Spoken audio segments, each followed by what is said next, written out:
Arc the spark that sparks your interest. Welcome to Simplified Sparky Marketing. Bit of a different episode here. As a bonus, I am going to release the audio from my podcast with Josh Ford from Spark Your Interest podcast. I had the pleasure of jumping onto his podcast a few weeks ago, and we just had a marvelous chat and just a bit of an insight into my background. Just went a little bit deeper into where it all begun for me. And I will drop links to Josh's stuff as well, such as his podcast and one of his other businesses, Lockout and Live, more awareness around locking out switchboards and stuff when you're working on them. So I hope you enjoyed the chat, and I will catch you on Friday for the usual podcast. All right, guys, welcome back to Spark Your Interest podcast. And today I'm on a Zoom. I've got Alan Collins from West Cork Electrical and Simplified Sparky Marketing. You've probably seen him pop up on your Instagram. If you haven't, Alan runs I honestly reckon like your Instagram page and your I guess the tips you give for people is so good, and it's like some awesome free I guess content on marketing and stuff for Sparky. So it's we're going to get into that. We'll obviously get into your electrical side as well, and yeah, welcome on, mate. How you going? Good, Fordie. Thanks so much for having me on. I've been following your stuff with a good while, and I know there's a whole nest and a circle of people that are together in your area and just communicate on Instagram and stuff. So happy to be on the podcast and happy to be part of that, and looking forward to it.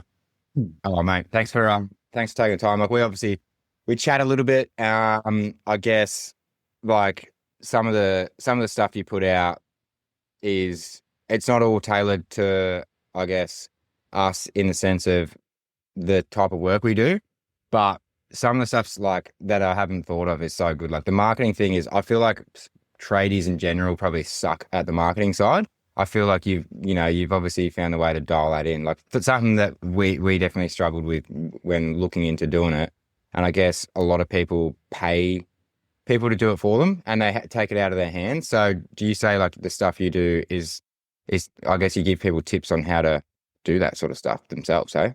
Yeah, it's excellent because I was there as well, and you were most likely there. You get your electrical license, and then you're like, okay, cool, what do I do? And then you listen to your friends and family and people that are employed, and they tell you to, work for builders or real estate strata, go down these avenues of what they presume you're going to make money with. And nobody has no clue what work to get or work to do. And then not only that is they're not charging correctly for the work, but once we get our license, we don't know how to market. What we do is we copy everybody else. We go to their Instagrams, their Facebook, whatever, websites, and it's a case of like, do I just copy what this electrician's doing because they seem to be busy? But what they're doing may not be the correct marketing to target their ideal clients. So what I do is to get electricians very clear on their ideal clients, their messaging and all of that's going to attract their ideal type of work, and then run a profitable business after that. So it's vital that Sparkies get dialed into what they actually want to do and the most profitable work, because there's no point in being business if you're not going to make money. Exactly. This not worth the stress. Oh, totally. So if we'll bounce back to like obviously what you're doing now, but if I was just saying before, like it ties in well that we're doing this because you're obviously not born in Australia, if anyone can tell by the accent, the Irish accent. So how long have you been here for? And then what was your transition like from like moving overseas as an electrician? We're saying you just finished your time? I started my apprenticeship in 2005. So as I was saying to you, I have 20 years at it this year, and I just finished my apprenticeship in and around 2010. So I came out to Australia in April 2010 for a year, and stepped outside the airport and was like, it's not raining, this place isn't too bad, and living here illegally ever since. yeah. Shh. So basically me and my mate flew over. So none of my close mates from home came with me. It was a guy that went through my TAFE, the TAFE equivalent in Ireland's called FOSS, but it's now another name. It's Solace. So I reached out to him. I knew he'd be kind of keen to come with me. So he jumped on a plane with me. We both landed over here. We were promised a job. Like one guy that from my local town said, I know a guy over there, give him a call once you land. I've called him. He said there's jobs, no worries. So me and my friend headed over, packed our bags, landed, headed over and all that, and then jumped out, rang the guy after like a day once we settled. And he's like, no, I've got no job. So we're like the other side of the world with no fucking clue what to do. So what do you do? But we just headed to the pub and had a few beers and got chatting to these really good guys for about 2 hours. And we were like, what do you actually do? And they were like, we're electricians. And they were like, oh, does your boss have work? And then he happened to have work, but it turned out that that guy was absolutely screwing down, like particularly backpackers. We were working for like $22 an hour ABN. I won't name the company, but we were working where did you land? Where? In Sydney? I was straight to Bondi. As you do. So landed in Sydney and then went to Bondi for a few months, then kind of moved around a bit from there. But yeah, we got started with that company and then just job hopped. And then my mate parted, he went back to Ireland, and I ended up working for a company which I'm still good mates with the owner in Sydney at the moment. And my very first day with them, there was an issue with the brake lights on the van, and I had tinkered a lot with cars at all, like retro cars that I played around with. And we went to the job. He was stressing out and freaking out that he had to leave the job and take the van to get serviced and all of that. So the brake lights wouldn't go off. And I go, did you check the brake pedal, the little switch on the brake pedal? And he was like, no, what the fuck are you talking about? So like, that's how the lights stick, is like they come on when you press the pedal, it pushes a button. So he was like, no, I was like, you've WD-40, he went to the back, I went to the pedal, like spray WD-40, freed it up. And then the light went off, lo and behold, and he was ecstatic. And that evening I got a call from the office saying, would you like sponsorship? It was my very first day. And so that's all it took. They were like, let's tie this guy down. So yeah, and then I spent 4 years with them. Did a stint in the mines in Sino and in Western Australia. And then from there, I would always plot it. Once I left that company, I was plotting to start my own gig anyway. So I went to the mines for 3 months, came back, was with a labour hire company for a little bit, and then started my own gig in 2016. So that's when I started my company. That's awesome. So what sort of stuff were you doing in Ireland? Like, what sort of work were you doing, like when you were finishing, like over there compared to here? What sort of were you in this? Was it residential over there or commercial or a bit of everything? It was predominantly residential, so like new houses. And the funny thing is new houses there are so different to new houses here. It's the same principles, but it's just differently. It's done differently. And to be honest, if I was to go and attempt to wire a house in Ireland now, I would be absolutely clueless and just rusty. Yeah. What do you reckon? I know, obviously, from I watch a lot of the UK guys on YouTube and like the stuff they do, and like, what do you reckon the main did you notice like a difference in the work ethic for one? Like, I feel like, obviously UK, everyone knows like the grafters, like hard workers, working class, get shit done. Like, did you notice a big difference coming over to here in that sense of things, in the like, I guess, the workforce side of it more so? Because we've had an Irish guy work for us before, and he was ripped in like that, like a proper workhorse. And I think everyone's always said that, like the Irish, they work hard and play hard as well, but also work hard. You want to know my theory on like hardworking Irish?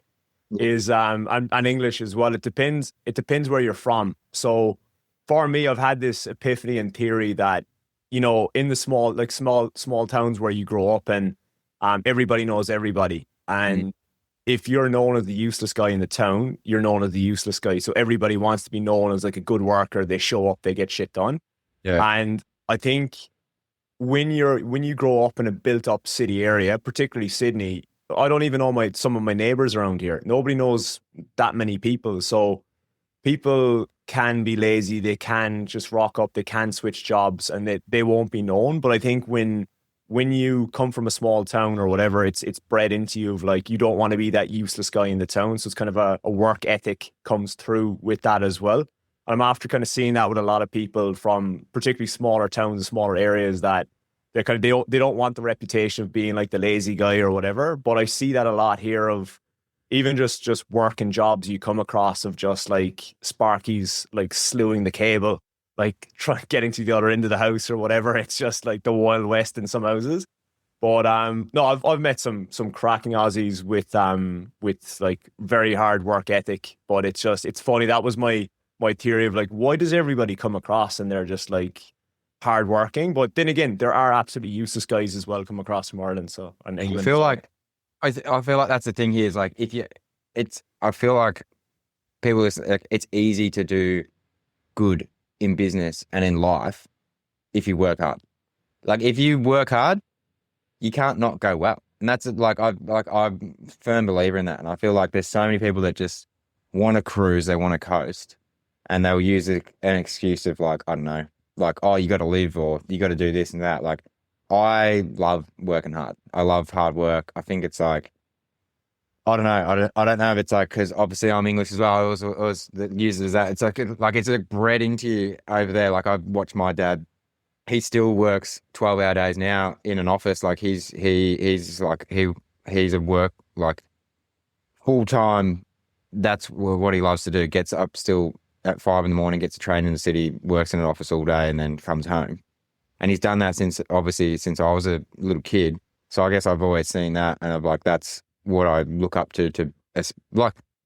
But at the same time, I understand the whole principle of like you need to be living your life as well. But like, I think there's a lot of people, especially in the area we're in, like it seems like quite a cruisy, like, oh no, I just want to surf today. Oh, I just want to do this. I want to do that. I just have never understood that work ethic from people.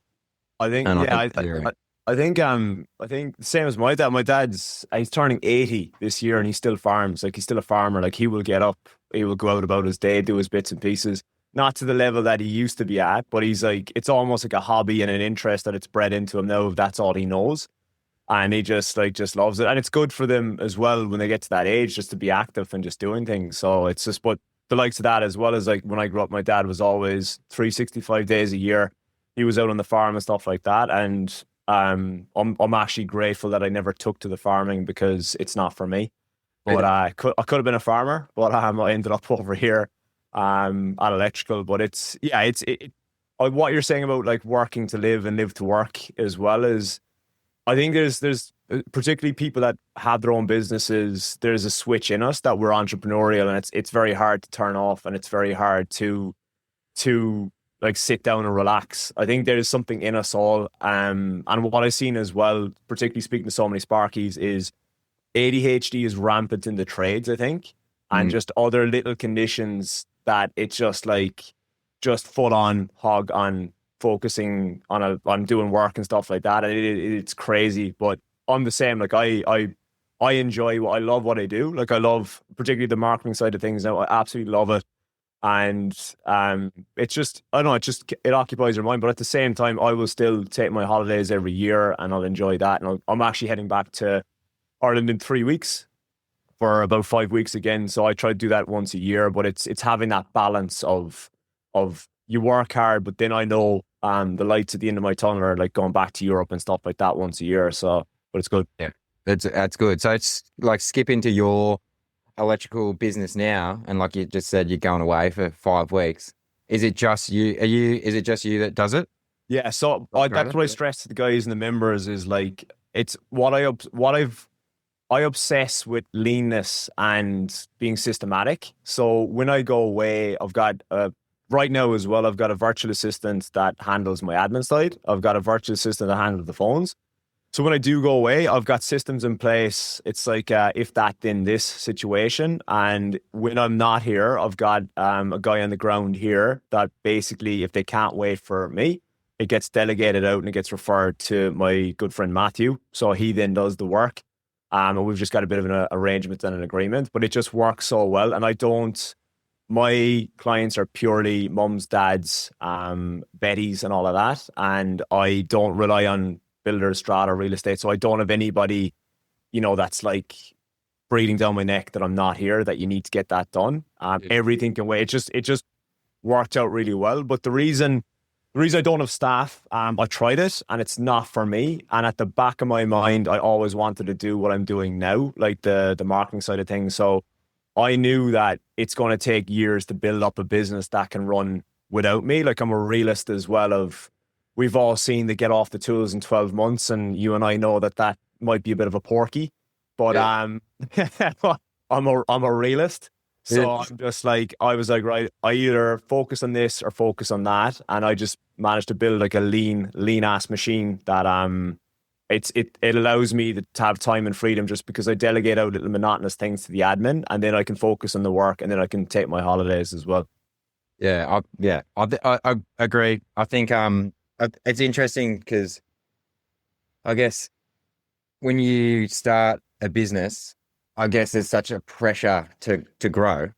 Yeah. And from external sources, right? So people would always expect to be like, oh, when are you going to hire and get to 10 staff? When are you going to do this? And I feel like that's all the marketing around coaching from people is like, we got this guy from 1 car to 10 cars in 3 weeks. You know what I mean? Like, it's like all this like hype around that shit. And it's like, what? And like, I speak like from someone that's got employees, but going back to like thinking about when it was just a couple of us on the tools.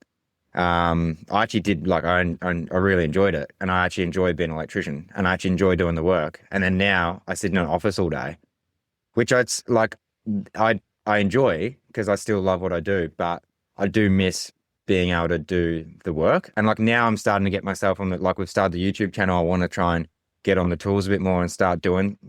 So I'm trying to book myself like 1 or 2 days a week on site, which is great that I can do it now. It's not like it might not be a sustainable thing to do because obviously it's taking me away from other things, but I think it is good to keep yourself sharp in those things. But I think like what I was getting at is, are you someone that can, I guess, would promote that you can run a successful business and just stay as a one-man band? Because that's what people always hit me up about as well. It's like, I guess some people are like, oh, I want to grow and put people on so I can make more money and do this and do that. But I think like there is a market to be a successful sole trader as well. And that's what you've done. So Yeah, exactly. And to your point as well of missing the tools, I've got a prime example of both scenarios of having a very successful business and being on the tools.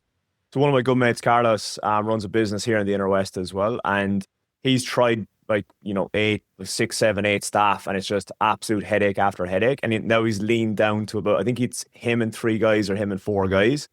And he is absolutely killing it. And he's on the tools quite a bit. And he has his repeat work and he does a lot of council work and stuff like that as well. And he fucking loves the tools. He doesn't want to get away from the tools. And I think that's the thing that people miss. And obviously they're not told when it's like, get off the tools, get off the tools. When people hear get off the tools, they think, I'm going on holidays when I get off the tools. But it's like, you don't. Your holiday camp is the office. There you are. This is where you stay. Get a palm tree for the background. But it's, and that's the shitty thing is like, some people actually dig themselves into it, not realizing like shit now I've transitioned from electrician to a full-time admin and I'm just sitting in an office all day. And I hate, the reason you probably got on the tools is because you hated admin and you hated schoolwork and stuff like that, that now you're stuck in an office doing that. And with me, I reckon You go. you're On holiday you can get. So to everybody watching, that's how you get your holiday in. That's it. But yeah, so with I think, to be honest, my perfect, in my head, a perfect business, and I think that's my shtick, is like 1 to 3, 4 guys. I think you can have a killer business because you can still kind of be dabbling on the tools and then you can be doing a little bit of admin as well. And with the help of maybe virtual assistants or like me, you've got a virtual person taking your phone calls. All those little things take weight off you that you can actually do some work on the tools and run a successful business. But as you know, Fordie, it's like once you start adding 4, 5, 6, 7, 8 guys, like everything just overheads increase, headaches increase, people happen to be sick every second day. All these little things like no shows. Like I trialed a few staff and it absolutely broke my heart. And look, it could have been different if I got really good guys. It could have been a lot different story, but I just had a few guys and it just wasn't for me because I was stressing about their day, not to mind what I had to do in front of me as well. Yeah, it's hard. It's like, it's it's probably one of the hardest things is obviously finding good people is hard, and can fully make or break your business. The bigger you get, we got to get to a point where I guess we'd step back from the tools a lot, and we weren't getting to site as much, and then you're kind of leaving the guys to their own devices, and that's when you start having issues and problems. And it's just like, it's not even bad things, it's the little things when and then you go to site and go, why have you done that? And like, what do you mean? It's like, oh, I just wouldn't have done it like that. And then it's the little things that drive you crazy. We're so lucky now the way we've got it set up, where we have like our project managers, which are like have such a high eye, like, eye for detail, the same as us. And they run everything the same as me and Jared, my business partner. So there's 4 of us now, so we can get to everything and we can keep on track of everything and keep the quality of work up. And the guys we've got are awesome. Like, so we don't really have those issues anymore. But like, there was a time when we were like, oh, why is that done like that? Oh, and then you start worrying you're going to lose a builder or a client because someone's done something wrong, and it's so hard to keep track of it. Whereas like, if you sit around that 3 staff mark, you're probably still on the tools. You can get around and you can get around things. But I know the stress. There's like a real close tipping point. And I had a local guy reach out to me the other day. He was like, oh, just like, I need to sort stuff out because I'm on the tools full time. I've got like admin, but like I have to like set all the guys up, and I need to do this. And I guess it comes down to having the right processes in place so that you can stay on top of staff. But it takes so much time to set all that up as well. And most of the time, if you're a tradie starting out, you grow quickly and you don't know how to manage people. Or the only time you might have managed people is working for someone else. But when you're trying to then incorporate running a job, profitability, quality control, all those things, and it adds up. It gets so hectic to try and actually manage people as well. It's crazy. I think the key, what you said, is systems as well. And that's something that pisses me off as well, is like people being like, you got to systemize your business. And then they fling these fucking really confusing org charts, and this is going that way. And if that, then this is going this way. But like, systems are super easy. And I think what people forget when they're systemizing their business is the person you're delegating that system out to. Let's say it's an electrician and you're like, I want my switchboards done this way. You don't have to say, release the clip at the bottom of the breaker, tuck the breaker in the board, clip the breaker back in, put the left cable, put the red into the L, put the black into the N. Hopefully I got that right. That it's like, you have to remember that a Sparky is going to be doing the work. It's the little 1%ers of the things that they would mess up that they need to know.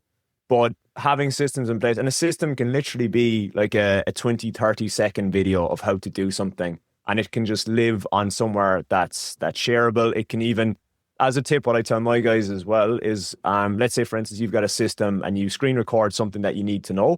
You can drop that link on the likes of Loom or a software like that. You can drop that link into your job card in ServiceMate, for example. A lot of my members are using ServiceMate. And I'm a big fan of ServiceMate. But what you can do is just drop that link into the job card. Or you can create a reoccurring job that link is on every single job that you create. So you can do little things like that. But systems get blown out of the water and it overwhelms the shit out of a lot of electricians. And it did with me too. But I actually did training with systems a few years ago. And it just opened my eyes to how simple, and it's with AI as well, it's gotten even more simple to do. So it's a thing that annoys me, that's another thing that puts the fear of God into electricians, is systemizing. But it can be so simple. It's just about doing, and a thing with systems as well is you need to focus on what you're doing right now, not what you think you might be doing in the future. As an example of this, like many years ago, I was like, systemize. And what I did, I'll never forget it, is I started creating systems for my future staff member that I didn't have. So I was like, okay, what does he need to know? How to change an element in a hot water tank. So I was like, okay, drain the water, do this, shut off the valve. I don't think I've changed a hot water element since. Yeah. And like, that's the key takeaway is focus on what you're doing right now to systemize if you are doing that. And as I said, a 30-second video can do that, but the people get carried away and they start systemizing stuff that they will never ever use. And that's what takes your time up of the lack of direction with that. Yeah.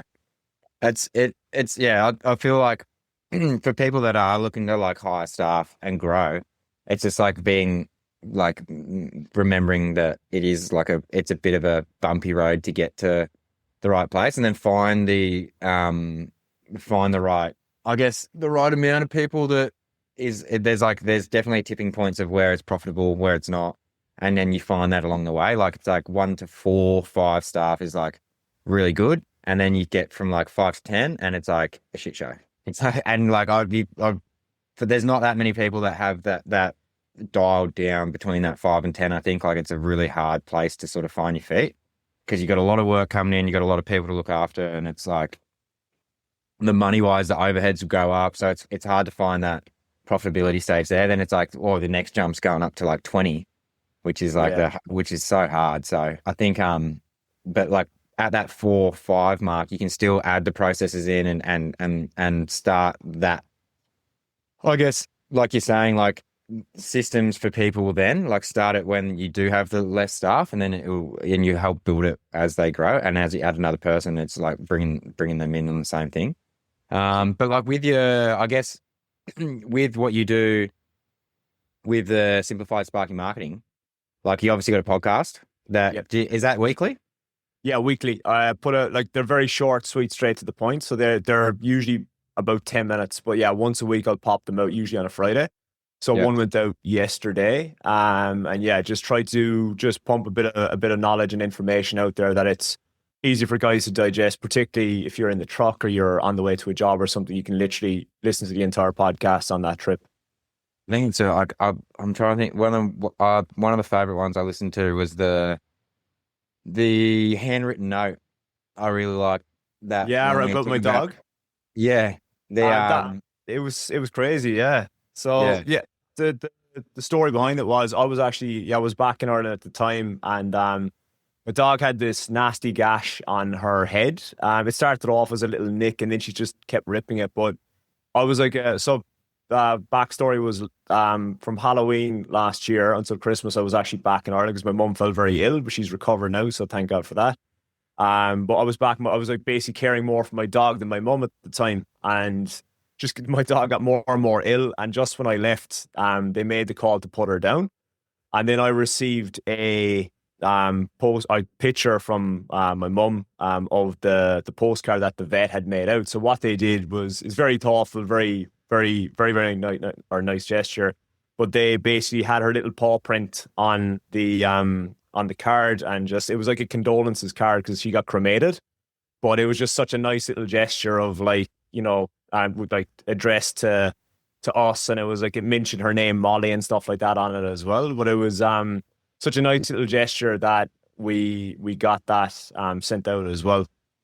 But yeah, it was just very, and that's what I said in the podcast is this is a really nice gesture, but this is just 101 marketing of just like we're like I'm talking to you in Australia about this on a podcast right now, and like that just like tore off like wildfire to everybody. So when someone's dog is sick or a pet or whatever animal, they're going to be heading to that vet's because they're just a very thoughtful vet, and it's just about little tweaks that you can do in your business that make you memorable.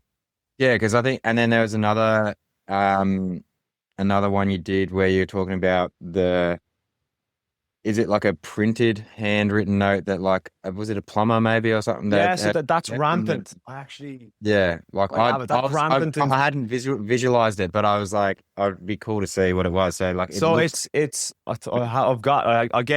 think the funny thing is what I'm hearing through the grapevine is they're starting to get old. So the way people are marketing now in Sydney or particularly bigger mobs they are sending out basically like it looks like a handwritten note, and it would just say like, hey, just to let you know, my name is James. I'm a local plumber in the area. I specialize in blocked drains and leaking taps or something like that. If you ever need a plumber in your area, happy to help. Hold on to this magnet.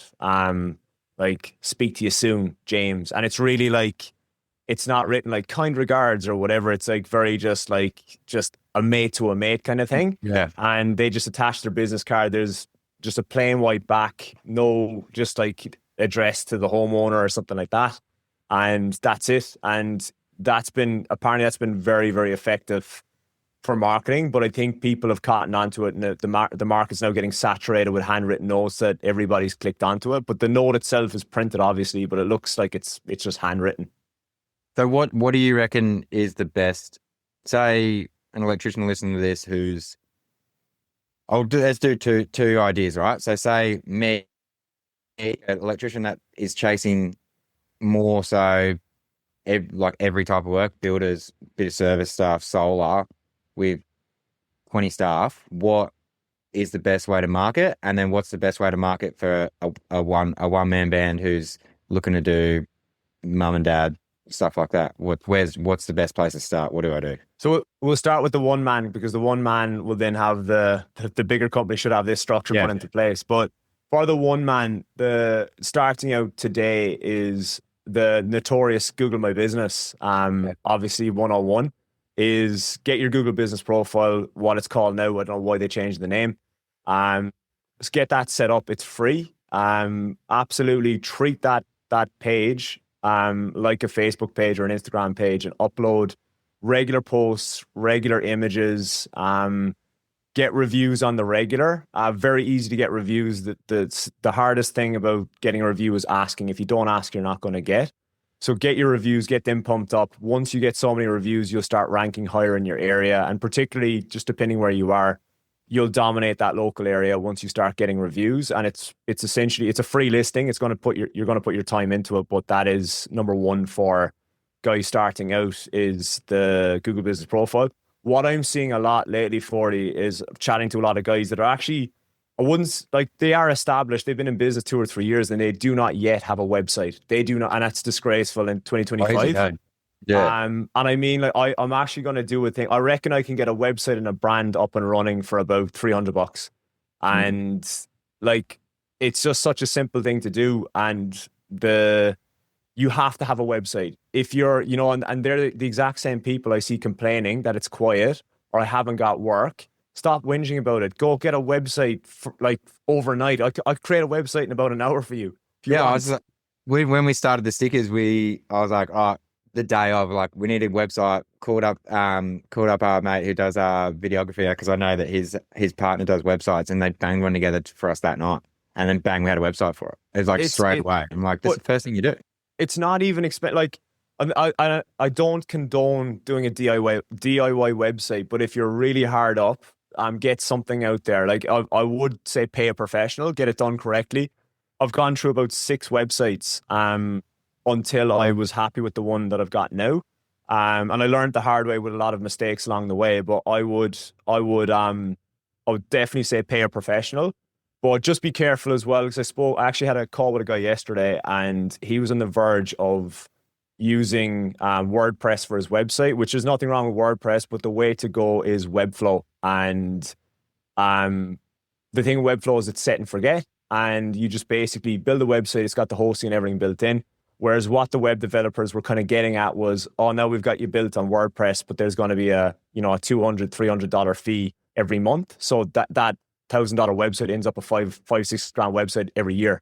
Yeah. So that's the gag. So I warn with that as well. But from there, get your website done. Obviously, be professional with your uniforms, your van writing as well. That's such an underrated thing, as well as vehicle wrapping, especially for newbies or even anybody in business. But with established guys, you can almost get away with minimal branding depending on the work that you do. If you mainly do mums and dads and stuff, service work, you need a really good van wrap that stands out and it says exactly what you do on the van. But yeah, they'd be the top 3 things of would be your wrap, your website, and your Google Business Profile. And obviously just mingle with your network. Like, put your name out there with mates, with friends, with family. I don't condone working for family, but when you're starting out, you need to push your name as much as possible to get that workflow coming in. And one thing I would advise not to do is go on the lead generation websites. I'm not going to name the websites.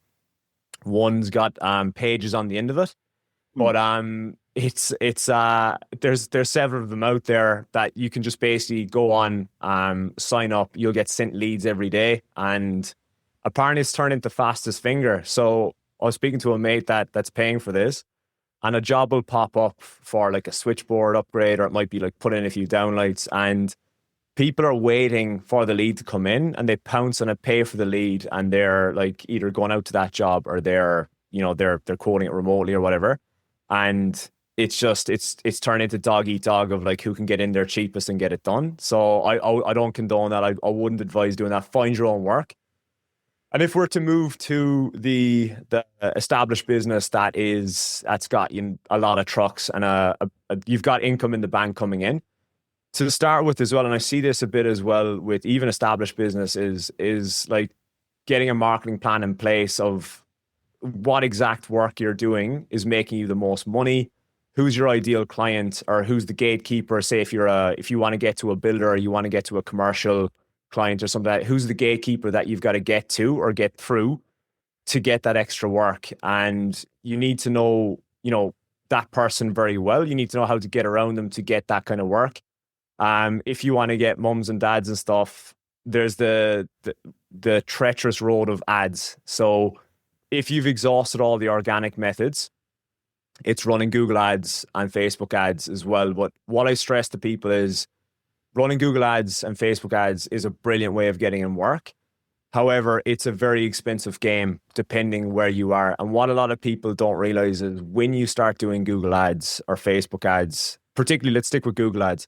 If you're running Google ads, what a lot of people don't hear, or what they don't realize is, let's say, for instance, it costs $50 a click, which it can be in Sydney. It can be even more depending on what keyword you want, like level 2 electrician, Sydney, or electrician, Sydney. That could literally be 70, 80, $90. You mightn't get a call for 10 clicks. Let's just say it's $100 a click. You mightn't get a call for 10 clicks. So on the 10th click, you finally get a call.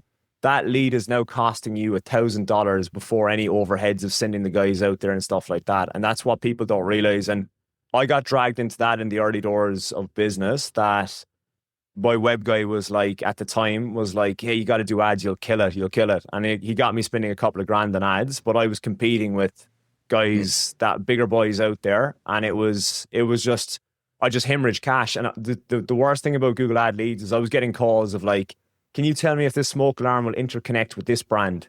And it was, just the top, the top phone call. It's cost me fucking $100. But yeah, so I think even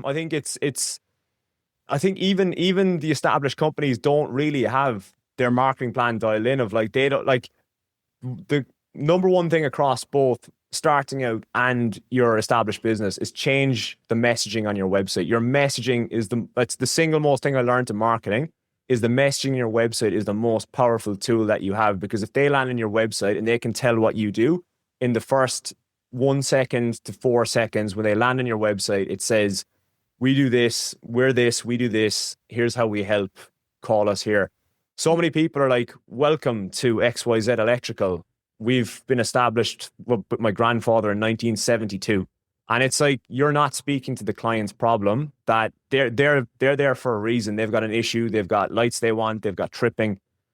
It needs to say exactly what you do in that first few seconds for them to say, yes, that's exactly what I need. Call or send an inquiry. And that's what a lot of people miss. And I stress that web developers make really good looking websites, but they're not marketers. They don't have the messaging dialed in on the website. It looks pretty, but it's not going to convert unless you have those little things in place.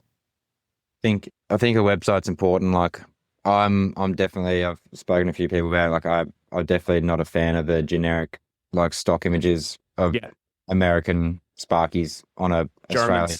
Yeah, like the cables aren't, like, it's like a stock image photo on there. And like, I think like it, like, I guess if you're just banging a website together to get that sort of work, like, maybe it's not going to matter to people. But I think, like, depending on what you're targeting, like if you're looking to get builders and things like that, like you need a website that's built around that with projects and what your capabilities and stuff, but which would then entail be different to someone that's going to be doing your more service-based work. And like you said, like having it, as soon as someone gets on there, then they know what you do straight away. Like if you're a solar company, you want your main page to be solar because you want to get a solar sale, not we do everything. And you're trying to get, like, if you're trying to dial in on that market, you want that to be on your home screen sort of thing, hey? Yeah, because that's exactly it. And that kills me as well. As like, I'm a stickler for being niche, or like at least being known as the guy for that industry. So And look, there's nothing wrong with doing solar, aircon, electrical, and all of that if you're well established. But if you really do want to do aircon work or you're a solar guy, lean in on it. Be the solar guy and have everything tailored on that website to be associated with solar and stuff like that as well.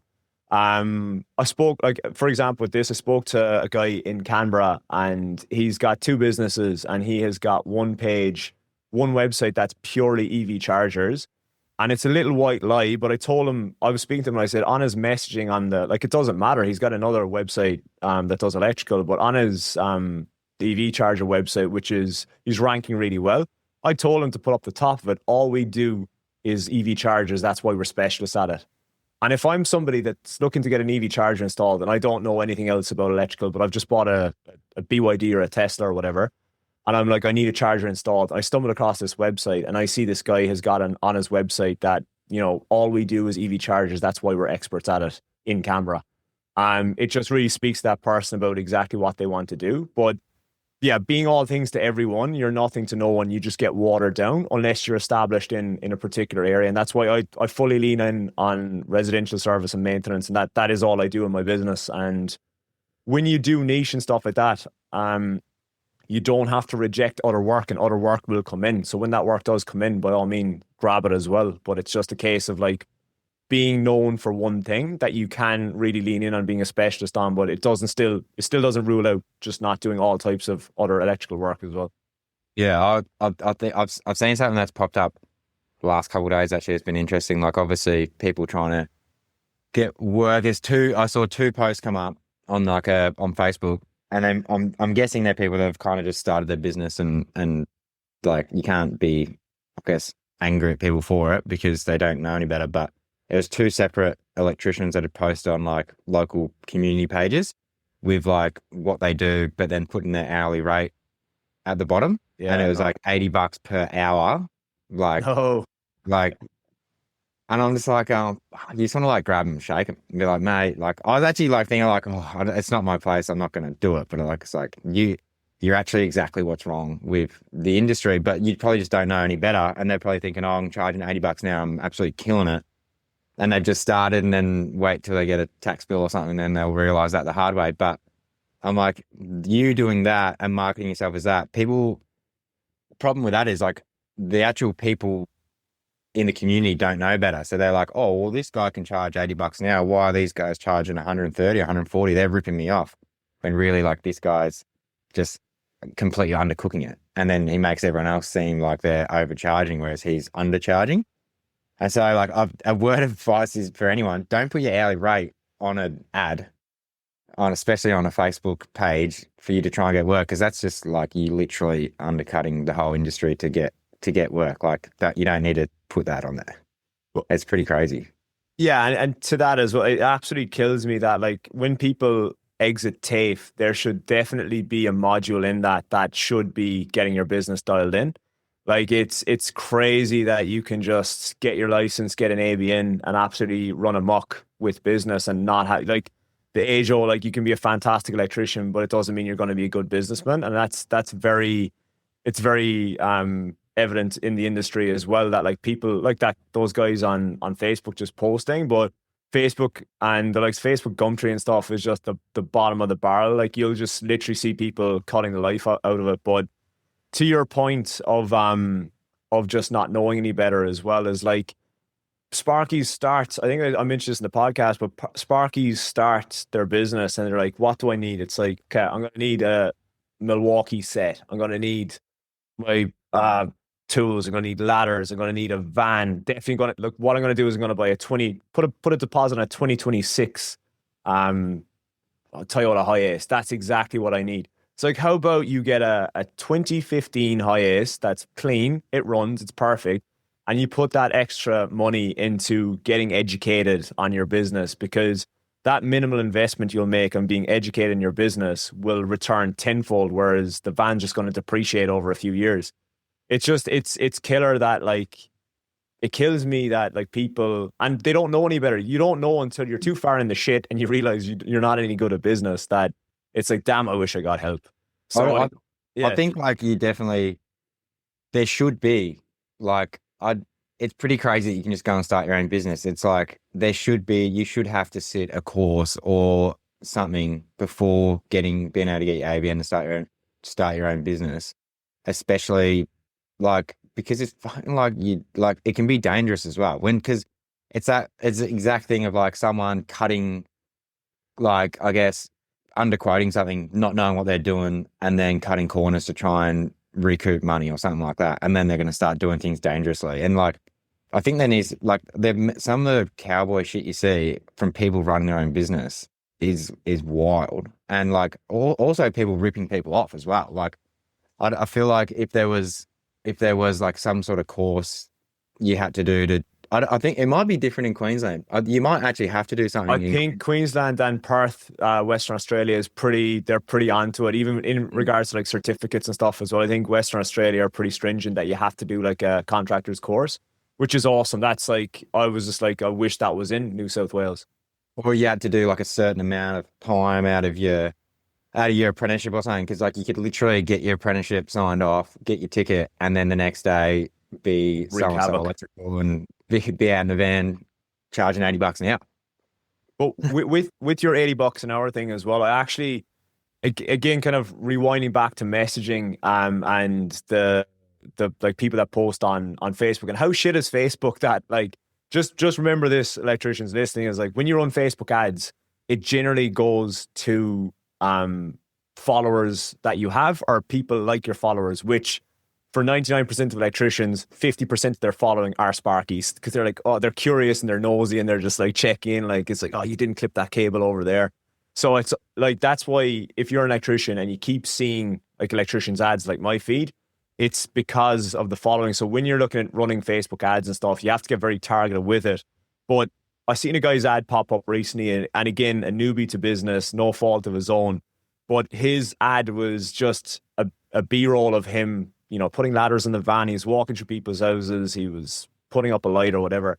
But his messaging behind it was like, if you're sick of being ripped off and you're looking for somebody that's going to charge you a fair price, rah, rah, rah. But that message, once it falls in my ears, is like, that is going to attract the shittest, cheapest, tightest clients, because they're the people that are price conscious. And this is what people miss out on, is their messaging. If you mention free, cheapest, affordable, what affordable is subjective. Someone might want to buy a Lamborghini, someone might want to buy a Suzuki. It's affordable is very subjective to each person, but I think it's those little things of like what you say is going to attract that type of client.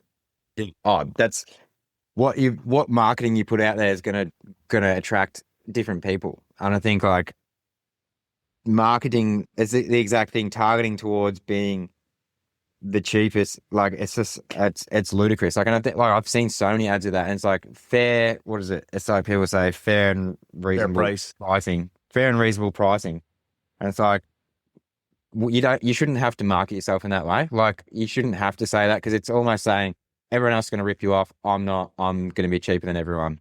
Whereas like I don't think it's the right way to market your business in being fair and reasonable pricing. It just also means it sounds like someone can just haggle you down and be like, oh, actually that doesn't sound fair. Can you take this off? And if you've quoted something, obviously it happens, but you should be able to back yourself in of what your pricing is worth. And that's the other, I guess the other thing, like with that, like getting help on learning how to quote. And I think that's, if you have no idea, that's where coaching can come in handy. But obviously finding the right people to help you. But we do extensive like work on pricing, and then like asking for feedback as well. And I guess that's the only way you find out, is by putting yourself out there, pricing, then cost analyzing every job to know that you are on the right track.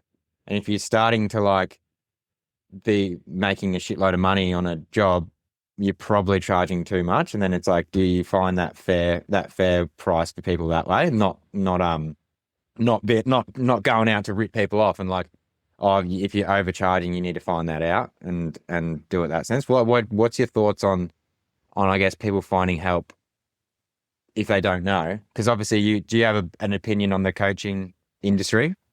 Look, one guy springs to mind straight away. If you want to know your numbers, and you know him as well, that's Croy. Croy's an absolute gun when it comes. It's like just like a crazy scientist when it comes to numbers. Like that's really his thing. But in regards to the coaching and stuff, is like, look, there's good coaches out there and there's bad coaches out there, and I think it just depends. It depends on your gut. If you speak to these people, and they're a good fit for you, absolutely go with them. But if you're on that call and you're like, this sounds too good to be true, it most likely is too good to be true. Like when I chat to people, I literally say to them, if we're not a good fit, I'll point you in the right direction. And it's like, I had to turn a guy away last week, and I'm not going to take everybody in because it ruins it for the rest of the guys that are in there. And I just want to build an awesome community of people that are like-minded and driven as well, that want to get results.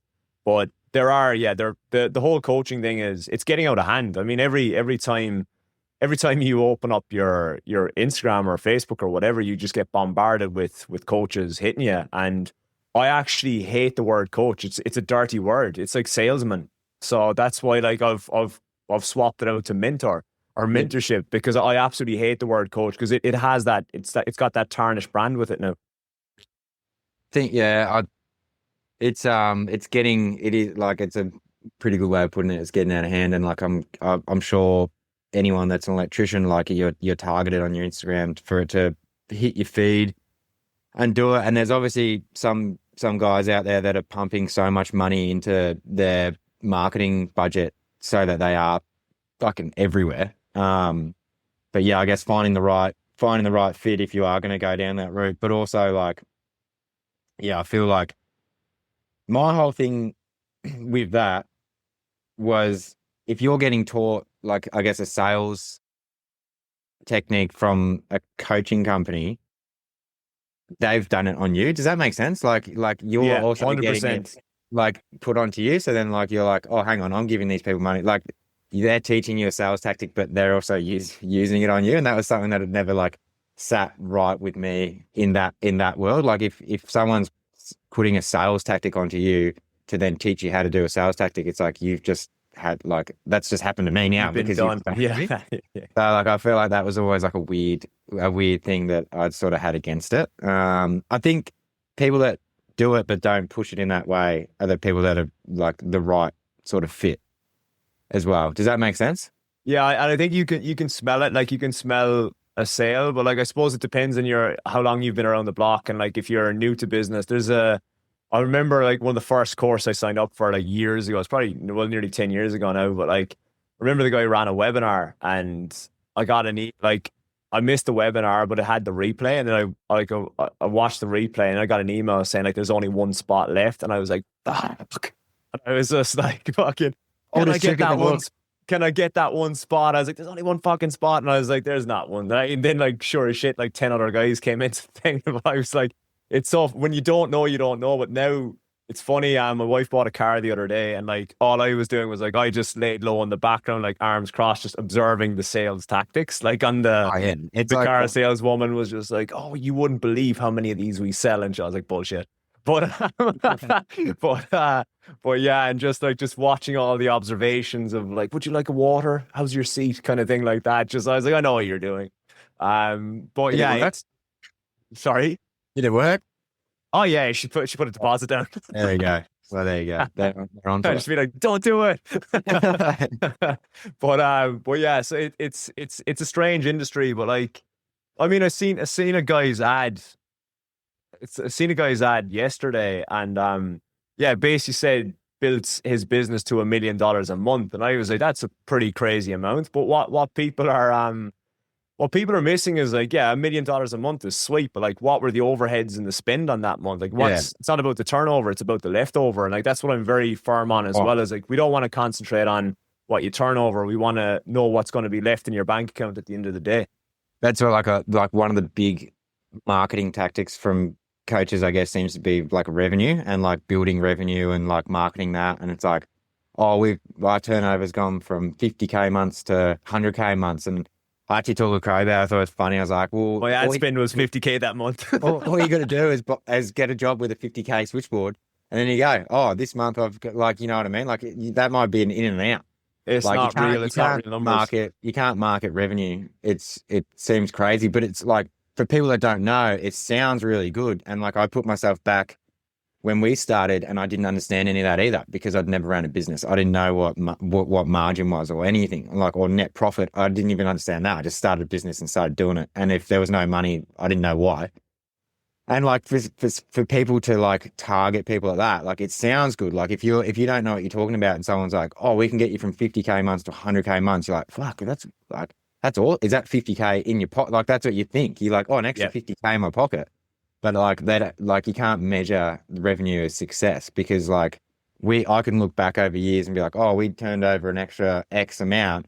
Doesn't mean your profit was. It just means we probably bought more and sold more materials, but it doesn't mean we actually made more money. Yeah, so because it's a pretty ludicrous thing to market to people. You can literally do a 50K a month and have 10 grand profit, or you can do a 20K a month and have 10 grand profit. It's the exact same thing, and all that matters with the two of them is the profit. So you could turn over crazy numbers, but at the end of the day, if you've bought more trucks, and with more turnover comes more cost. So like you got to get more staff, you got to get more vans. Those vans have got to get insured, they've got to get kitted out, you've got to get ad spend going to get more leads in. You've got to it's endless what you spend money on, and that's what's missed. And it's like people just go for the shiny object if they see 50 to 100 grand months, and then it's like, boom, I want that. But it's like what you don't realize is what you're actually going to have to invest to get to that milestone of 100 grand or whatever. Yeah, I think that's the thing. Like that's the only thing that it kind of sits not great with me. And like, there's a couple of other people that we've spoke about before where it's like, you can get this much per van per month, and like there seems to be a few people like marketing that now, like certain amount of, we can make you this much per van per month and or week or whatever it is, and we can do this and we can do this, and it's like, I don't know, it just doesn't sit right. But when I see that stuff, I don't know. That's extremely possible. Let's just say it was 3 grand per day per van or whatever. That's extremely possible for maybe 1 or 2 guys. Like you could do that pretty consistently if you had 1 or 2 guys. But when your company starts to grow, there's no fucking way that you can be, unless you have absolute animals working for you that are really good salesmen and are really good staff and are really good sparkies as well. But I think the dream is sold that everybody can do this, and then it's a case of like, it is all possible. It's 100% possible, but it's only a specific few that are going to rise to the top of that cream and actually get to that goal of, 2.5 grand, 3 grand, 4 grand a day per van or whatever. Very, very possible. But it's just a case of like, are you going to get that consistent work coming in? Are you going to get those consistent good jobs that it's going to hit that in the head? Are you going to get that consistency throughout your whole business for the indefinite future kind of thing?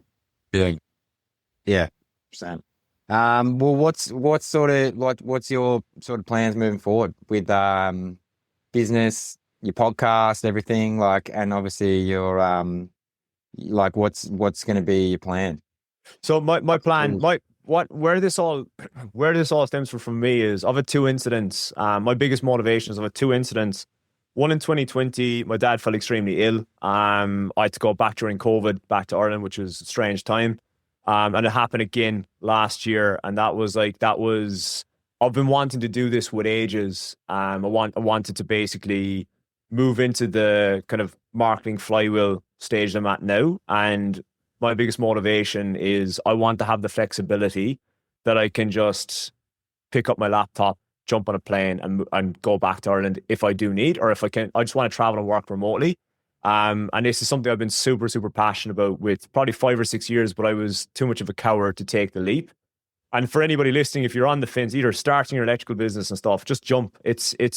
You're not going to know if you're going to make it.